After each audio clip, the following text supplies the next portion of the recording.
Taste the Daily.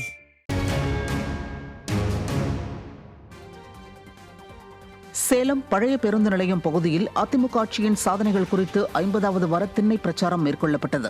மாநகர் மாவட்ட அம்மா பேரவை செயலாளர் பரமகுரு ஏற்பாட்டில் மாநகர் மாவட்ட கழக செயலாளர் AKSM பாலு முன்னிலையில் நடைபெற்ற நிகழ்ச்சிக்கு மாநகர் மாவட்ட பொறுப்பாளர் சிங்காரம் தலைமை தாங்கினார்.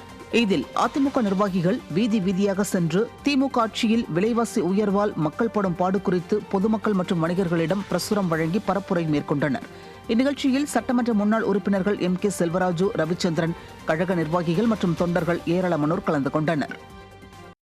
புரட்சித் தலைவி அம்மாவின் 78வது பிறந்தநாள் விழாவை முன்னிட்டு அதிமுக சார்பில் மதுரை மாவட்டம் மேலூரில் இரட்டை மாட்டு வண்டி பந்தயம் நடைபெற்றது.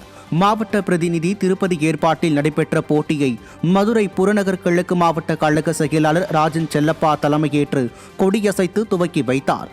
மேலூர் திருவாதவூர் சாலையில் பெரிய மாடு, சிறிய மாடு என இரு பிரிவுகளாக பந்தயம் நடைபெற்றது. இந்நிகழ்வுகளில் அதிமுக சட்டமன்ற உறுப்பினர் பெரிய புல்லான் உள்ளிட்ட கழக நிர்வாகிகள் திரளானோர் கலந்து கொண்டனர். இதில் வெற்றி பெற்ற மாடுகளின் உரிமையாளர்கள் மற்றும் சாரதிகளுக்கு நினைவு பரிசுகளும் ரொக்க பரிசுகளும் வழங்கப்பட்டன. திருவண்ணாமலை மாவட்டம் கீழ்பெண்ணாத்தூர் பகுதியைச் சேர்ந்த திமுக உள்ளிட்ட மாற்றுக் கட்சியைச் சேர்ந்த ஏராளமானோர் அதிமுகவில் இணையும் நிகழ்ச்சி நகர செயலாளர் OC முருகன் ஏற்பாட்டில் நடைபெற்றது. இந்த நிகழ்ச்சியில் சிறப்பு அழைப்பாளராக கலந்து கொண்ட அதிமுக முன்னாள் அமைச்சரும் திருவண்ணாமலை கிழக்கு மாவட்ட செயலாளருமான S ராமச்சந்திரன் முன்னிலையில் கீழ்பெண்ணாத்தூர் பகுதியைச் சேர்ந்த திமுக உள்ளிட்ட பல்வேறு மாற்றுக் கட்சிகளைச் சேர்ந்தோர் அக்கட்சியில் இருந்து விலகி அதிமுகவில் இணைந்தனர்.